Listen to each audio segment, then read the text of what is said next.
আজকে তোমাদের ভাষাতত্ত্বের তৃতীয় অধ্যায়। সেই তৃতীয় অধ্যায়ে আছে রূপতত্ত্ব। রূপতত্ত্ব নিয়ে আমরা আলোচনা করব। রূপ এই শব্দটির অর্থ হচ্ছে প্রকৃতি, অর্থাৎ সেই রূপের সৌন্দর্য বা প্রকৃতি, যা নেচার আমরা বলতে পারি, সেটি কী রকম এইটা বুঝতে হবে। রূপতত্ত্ব মানে সৌন্দর্য বিষয়ক তত্ত্ব, রূপতত্ত্ব। কিন্তু ভাষাবিজ্ঞানে এই রূপটা হচ্ছে আমাদের উচ্চারণে যে শব্দগুলো আমরা ব্যবহার করি, সেই শব্দের মধ্যে যে একক আছে, অর্থপূর্ণ একক, সেই অর্থপূর্ণ একককে আমরা বলছি এক কথায় রূপ। আমরা ক্লাস 9-10 এই ক্লাসগুলোতে দল পড়েছিলাম। দল, মুক্ত দল, রুদ্ধ দল, বা স্বাধীন দল, পরাধীন দল। আবার কেউ কেউ স্বরান্ত দল, ব্যঞ্জনান্ত দল বলেছেন। এই দলটা কি ছিল? দল আর রূপের মধ্যে পার্থক্যটা কি, এইটা আগে পরিষ্কার হয়ে নিতে হবে। দল হচ্ছে ধ্বনির ক্ষুদ্রতম অংশ, যা উচ্চারণে এককভাবে নির্গত হয়, বাকযন্ত্র থেকে এককভাবে নির্গত হয়। আর রূপ হচ্ছে ভাষার ক্ষুদ্রতম একক, যা অর্থপূর্ণ। এটা এককভাবে নাও হতে পারে। যেমন মায়েরা, ছেলেগুলো, এই শব্দ দুটো, মায়েরা, মায়েরাকে ভাঙলে আমরা মা পাই আর এরা পাই। ছেলেগুলো ভাঙলে ছেলে পাই আর গুলো পাই। কারণ ছেলে এই শব্দটাকে যদি আমরা আরও ভাঙি, ছে লে গুলো, ছের তো কোনো অর্থ নেই, লেরও কোনো অর্থ নেই। এ দুটো মিলিয়ে ছেলে, ছেলে মানে বালক দল, ছেলেরা বা ছেলেগুলো। তাই ছেলে শব্দটির অর্থ আছে, তাই অর্থপূর্ণ একক ছেলে। মায়েরা এই শব্দে অর্থপূর্ণ একক মা। আর যেগুলো অর্থ নেই সেগুলো হচ্ছে পরাধীন রূপ। পরাধীন রূপ, এই যে গুলো, রা, এরা, এগুলোর কোনো অর্থ নেই। টা, বইটা, বইয়ের অর্থ আছে, টায়ের কোনো অর্থ নেই।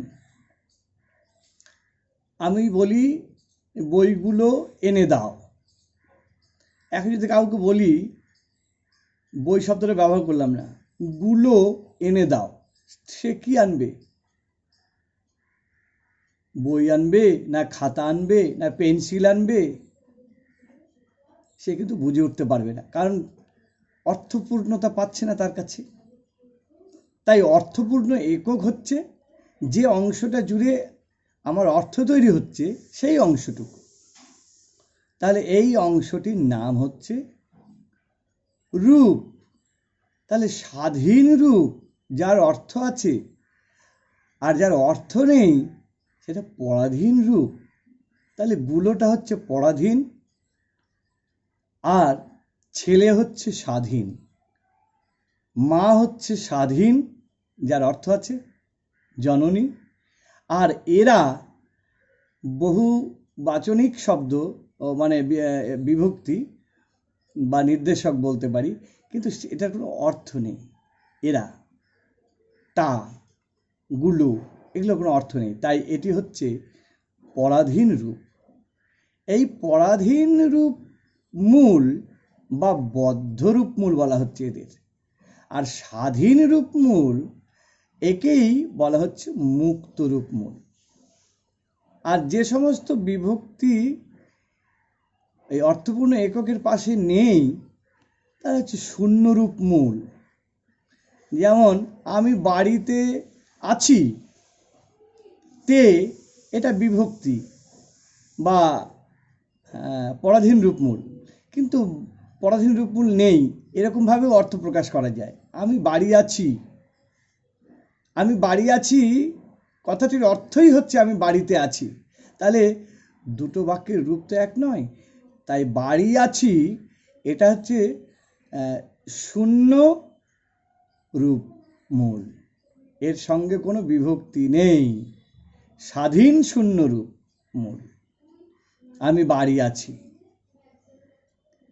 তাহলে আমরা এই রূপতত্ত্ব চ্যাপ্টারে যা পাচ্ছি, একদিকে হচ্ছে যেগুলো অর্থপূর্ণ একক সেগুলো হচ্ছে মুক্ত রূপমূল বা স্বাধীন রূপমূল, যেগুলোর অর্থ নেই সেগুলো পরাধীন রূপমূল, একেই বদ্ধ রূপমূল বলা হচ্ছে।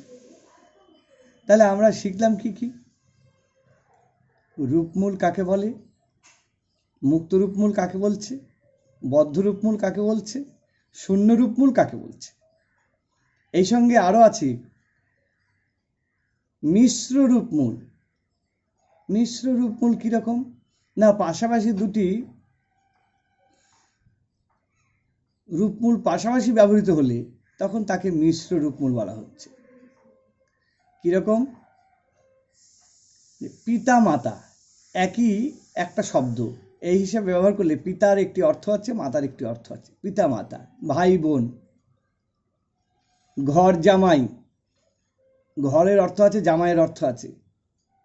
বন মানুষ, বনের অর্থ আছে, মানুষের অর্থ আছে। এগুলো হচ্ছে মিশ্র রূপমূল।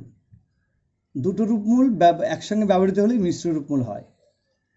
এরপরে জটিল রূপমূল, দুইয়ের বেশি হলে তাকে বলা হচ্ছে জটিল রূপমূল। যেমন, খুব ভালো করে শুনবে, জটিল রূপমূল দুইয়ের বেশি রূপমূল হতে হবে। তাহলে দুইয়ের বেশি তিনটে হতে পারে, চারটেও হতে পারে, পাঁচটাও হতে পারে।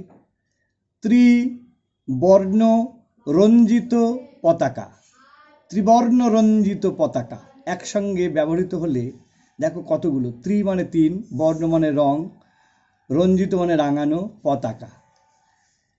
তাহলে ত্রিবর্ণ রঞ্জিত পতাকা একসঙ্গে অনেকগুলো রূপমূল ব্যবহৃত হলো, দুইয়ের বেশি, তাই এটি হচ্ছে জটিল রূপমূল। বসে আঁকো প্রতিযোগিতা, একটাই শব্দ। সবুজ বাঁচাও আন্দোলন, রক্তদান শিবির।